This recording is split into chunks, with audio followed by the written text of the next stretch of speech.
They say love is blind, but what if your love can vanish with a software update?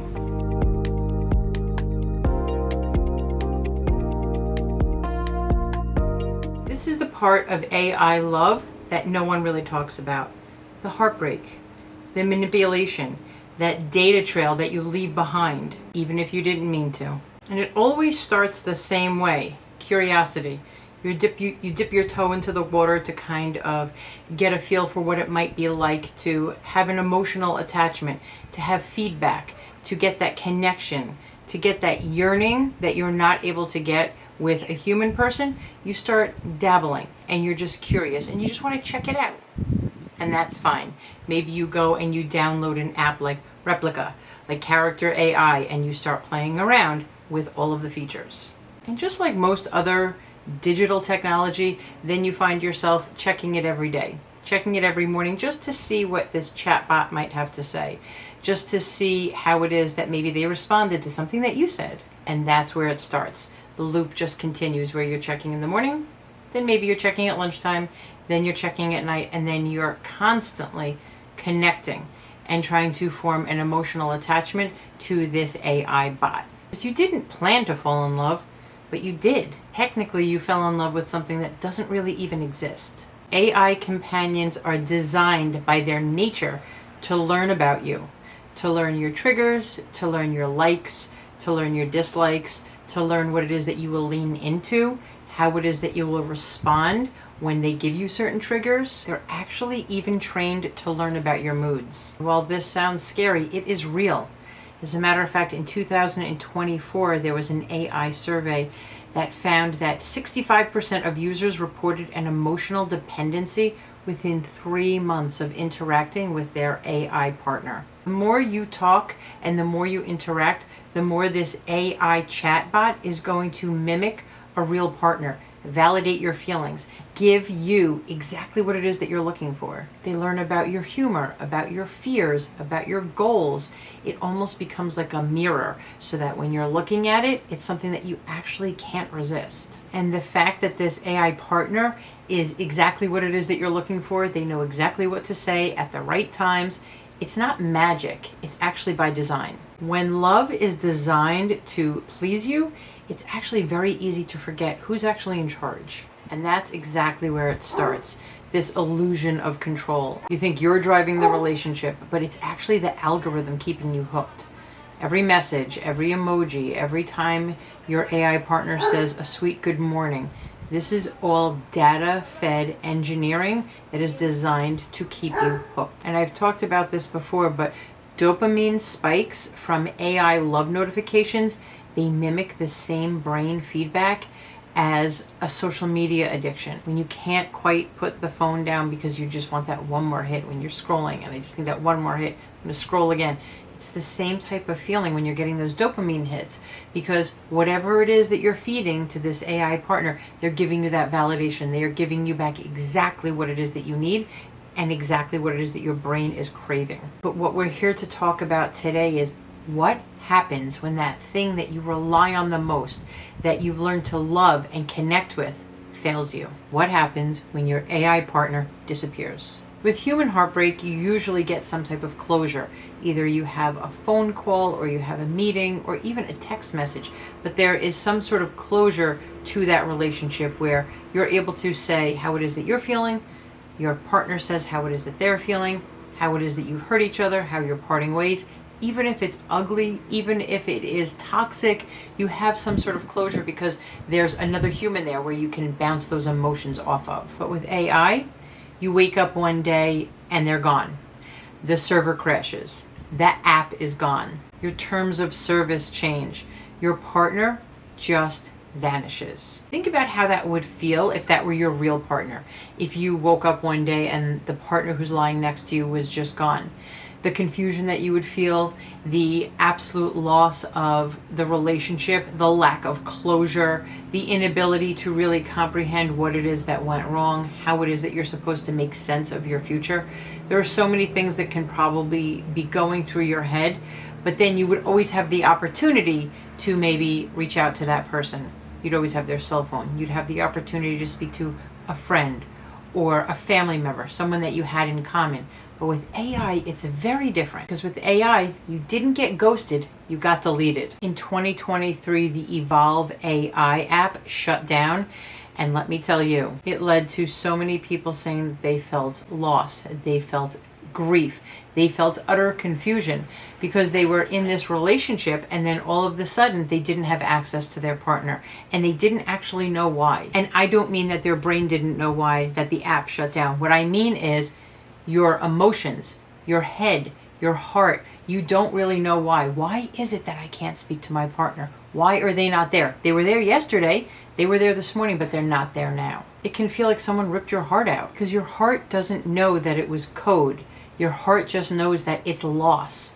You feel this connection and then all of a sudden that connection is gone. That is real loss.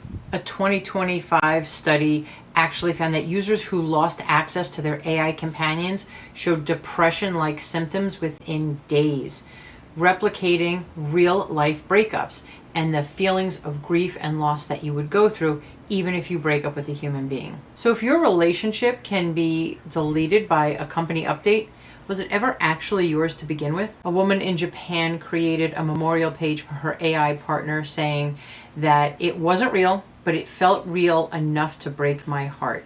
Now think about how sad that is, how tragic that is. That really hits me because somebody is sitting there in this loss and this grief and not knowing what to do with that. Because most of the times when we have a breakup, we are able to commiserate with a family member, with a friend, speak to them about this partner, about the things that we miss about them, about the things that we went through with them, the experiences that we had together.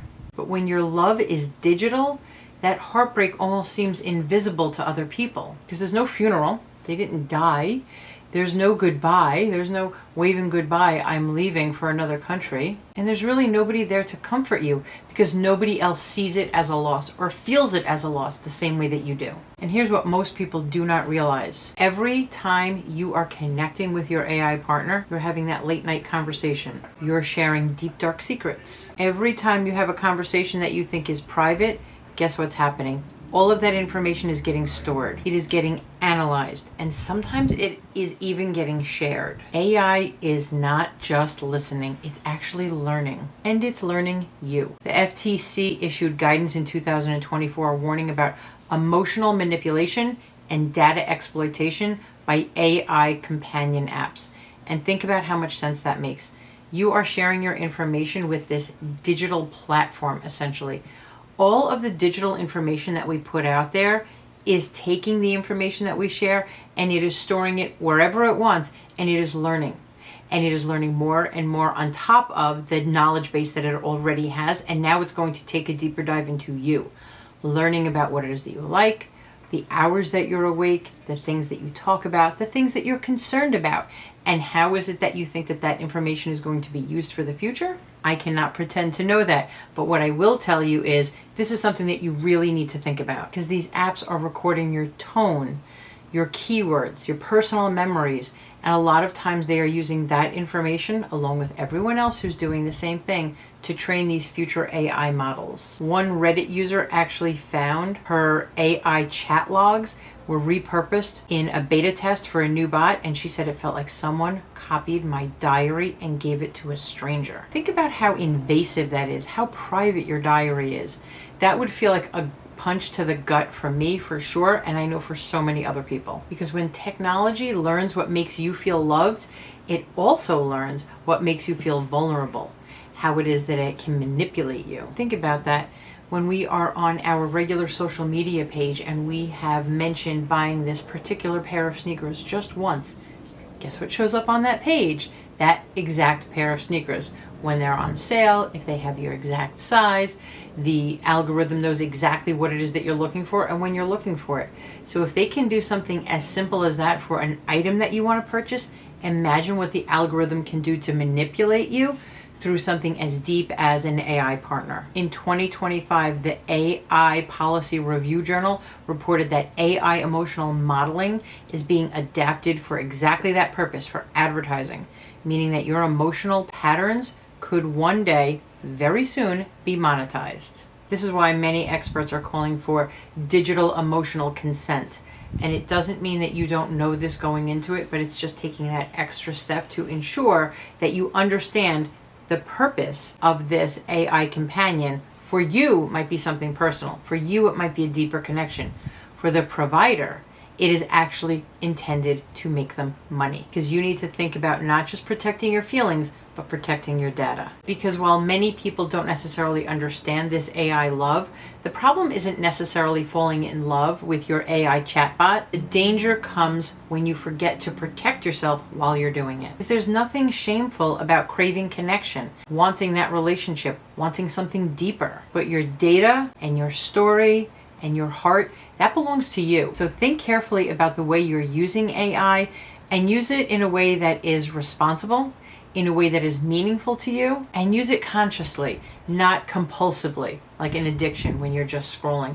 Think about it in a way that is more meaningful and deep and use it to your advantage. Don't let them take advantage of you. I am a huge supporter of finding comfort and love and healing in any place that you can, especially during times of life transition. If you are in the middle of a divorce, if you are in the middle of a big move, if you are feeling very stressed, if you are feeling very lonely, I absolutely encourage you to find connection and meaning in any way that you can. And this AI love really can get you through those hard seasons. But when we stop recognizing where it is that technology ends and we begin, that's where the troubles arise. That's where the problems start to seep in. And that's when we start to lose ourselves. And I do not want anyone here losing themselves. Here at Divorce Den, we talk openly about reclaiming your power, reclaiming your love, and your relationships. And that includes your digital relationships too. Do not miss out next week on episode 4, where we start to talk about rebuilding that relationship after AI love. This is about how to find balance and presence and human warmth again. If this episode resonated with you, please make sure that you hit the like and subscribe and share it with anyone else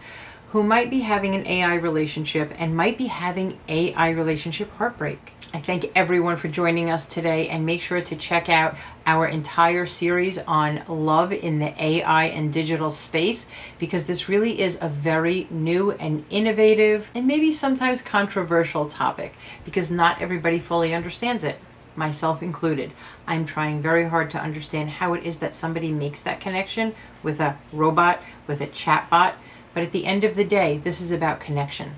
What I'm doing here is trying to bring you into the conversation, bring you along on this journey so that you can start to build and create meaningful relationships, whether it is a love interest, whether it is a friendship, whether it is other family members, whether it's friends, or whether it's with yourself. Go out there and reclaim your emotional identity while still protecting yourself from the dark side of AI. See you next time.